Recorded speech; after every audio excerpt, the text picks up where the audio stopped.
Welcome back to the Webby O'Neill channel. Thanks for joining us for another video. Today's video, we're going to discuss the Europa League draw, Erik Ten Hag's press conference, and we're going to take a look ahead at the Manchester United versus Southampton game. Now, Tony, first of all, let's start with the Europa League draw. Well, as always with this Europa League, build yourself up till the latter stages. It's not a competition we want to be in, but we're in. And if you're in it, you go to try and win it. Now, the three teams we've got, we've got the Spanish side. We know all about them. Sheriff, difficult country to get to, difficult team. In the past, they have beat Real Madrid in their ground. Now, they're not the same team as old. So I expect an easy ride through this group. And then anyone who fancies going on holiday, well, you've got it there. Cyprus. Away you go. Book yourself a week away and have a jolly good time. And that's what I'm looking forward to this Europa League, this group stage. A jolly good time. A good outing for players. And at the end of the day, we should breeze through it. Not being overconfident. It's just the nature of the Europa League early doors. Yeah, you're going to give that Cypriot team, you're going to try and pronounce that one because I've tried a few times, but I can't do Ammonia. it. Ammonia. Yeah, I think that's what I come up with as well. Let us know what it actually is, the pronunciation, if you know in the comments. But that Sheriff one as well, that brings its own problems politically.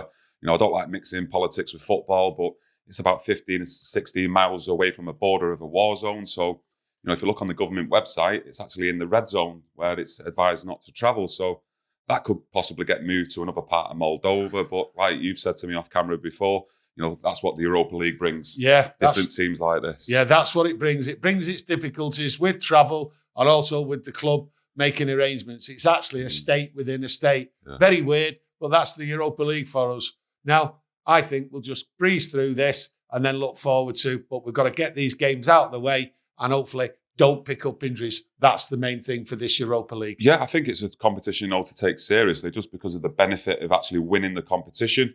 We all know, like you mentioned before, it's not the competition you want to be in. Manchester United should be in the Champions League, but we're in it. We've won it before. And like we've just said there, the benefit of winning it, it puts you in the Champions League. It's going to be a tough old season this season in the Premier League. Some good, so you look at Tottenham, you look at Arsenal, they've improved from last seasons before. They're going to be tough to get, beat to get into that top four. Chelsea, they're faltering a little bit. Are they going to come back strong? So there's all ifs and buts, but it's a competition I believe Erik Ten Hag will take seriously. Yeah. So yeah, he'll take seriously. We should take seriously. But for now, for those following the team, good luck. And at the end of the day, easy start, free of injuries. That's what I'm looking forward to. Yeah, some news from his press conference, Tony. The big news really is Anthony Martial is out injured, an Achilles problem. He don't know when he's going to be back. He's hoping for the game after, for next week. Yeah. So how do you look at this one? Well, what it is with Martial at the moment, the Achilles injury could be out for a week, 2 weeks. They're not sure yet. Yeah. But it's no big blow because I expect the starting 11 against Southampton to be what it was against Liverpool. So Martial, bit of a blow, pre-season, few games. He's played well, looking good, bit of a blow. I think it's a blow, to be honest with you. I do like Martial on his day. I think he's a fantastic player. I think he's the best he's the best at the club what we've got, who can hold the ball up, especially on the half term when he's running at players. You've seen with that when he set up Marcus Rashford for his goal against Liverpool. And like I've said in previous videos, I want in this transfer window an out-and-out centre-forward bringing to the club. Well, he's mentioned transfers and he said he's happy with the transfers he's got. He's not speculating on any further transfers. So regarding players coming in, going out, it just looks stalemate at the moment. But Martial, bit of a blow. He's gone on about, the Liverpool game. He says, excellent game, but it's a different type of game against Southampton. It's a different challenge. And learning from the Brentford game, he wants to put things right from that away game and take a different approach. But the Liverpool game, he's expecting the same players, I think, the way he was talking. Yeah. And I think it'll be, I think we'll win there without any doubt, because if they keep it up, they've done 18 kilometres extra running against Liverpool than they did against Brentford, which he highlighted. And he actually turned around and said, we have to maintain that standard. And quite right so. Yeah, no, I think it's going to be a tough game. I think we've only won 2 of the last 6 down at Southampton. It's always a tough game, and I think it's a good game to come off the back of the Liverpool result. Confidence should be high. amongst the squad and the starting 11 he picks. Yeah. But I think he will be tempted to replace Rashford with Ronaldo up top. Now, if Rashford would probably go out on the left, Sancho out on the right. Okay. I just think with the way Southampton play, I don't think it'll suit Rashford's game. There won't be a lot of space, I don't think, behind their centre halves for Rashford to run into. And I think it'll suit more Ronaldo in and around that box. When that ball drops, we know what he's like in and around the box, his movement, his positioning. And he will get one or two chances, I think, if Ronaldo does start. So I think that's one where he will probably be possibly looking at to replace Rashford up top. But Rashford could easily go out on the left with Martial. Well, I'll look at that. But then again, I could be doing a disservice there, actually, to be fair to Anthony Elanga, because in the first half there, he performed well, had Trent on the back foot for large parts of the game as well. So, Elanga's also there as well. They up the game, so it's difficult to drop anyone. That's how I see it. And I expect the same 11. And I think Casemiro will come in as a substitute. Yeah. I think he will be there, and I think he will be used at some stage. The Southampton game, looking at it, it's all about the opening exchanges. I mean, they're going to close down. They're going to jump on you. I look at last season. They stayed back. They defended. And it was a very, very dour game. I thought it was one of the poorest away games. Didn't enjoy it, but it's all down to these opening exchanges.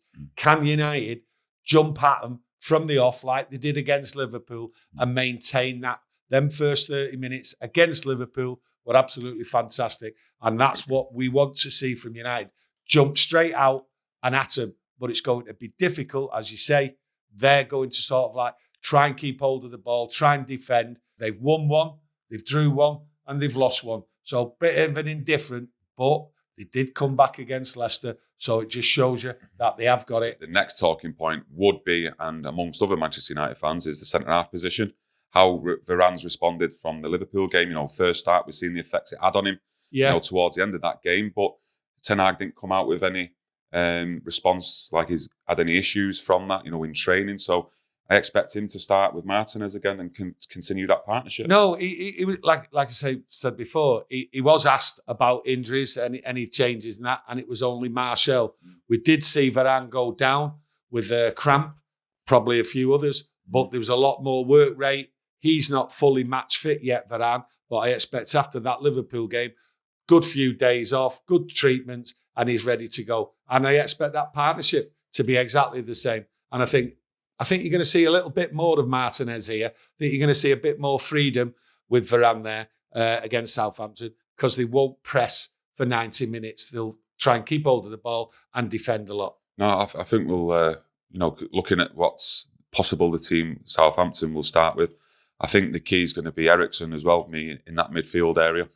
Get him on the ball as much as we can to try and create going forward. Yes. Bruno, I thought, had one of his best games in a long, long time against Liverpool as well. That's so correct. If them two can get a bit of a combination, something going together, I don't think we'll have any problems. I think they'll open the door up more often than not for our strikers to get a chance on goal. You mentioned Bruno there. I just hope with a game like this where they will sort of defend deep, I just hope we don't see the frustration of Bruno coming out, throwing his arms about, because I thought against Liverpool, he was an absolute excellent captain. Yeah. He worked well. He'd done the balls right. He got on with it. He didn't stop and shout and ball.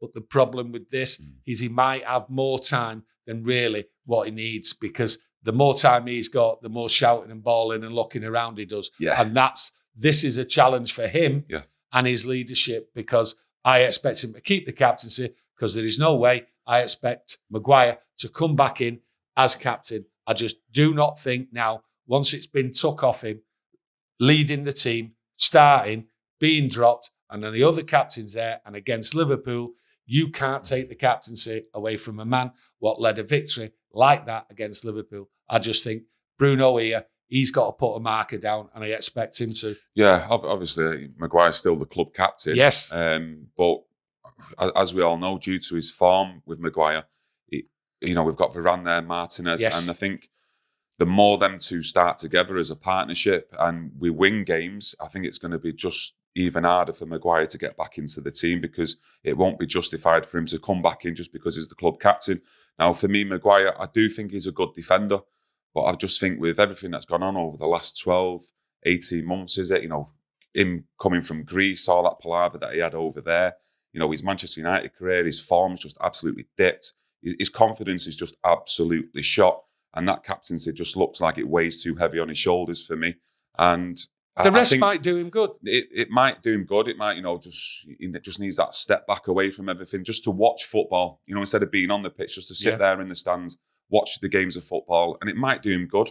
But, if we see anything like we did do last season with some of the comical horror shows actually from him, what we've seen in certain matches, if we see that, I expect him to get a move next summer, to be honest with you. Well, I think that'll do him good himself as well. Well, off Maguire, the one thing just before I go, what I want to see the fullbacks. I'm looking forward to how Ten Hag works with these fullbacks after the inspiration and the way they played against Liverpool. I'm hoping that they go past the midfield and round the defence. That's what we need. In and around their back four and getting round. Going to be very difficult.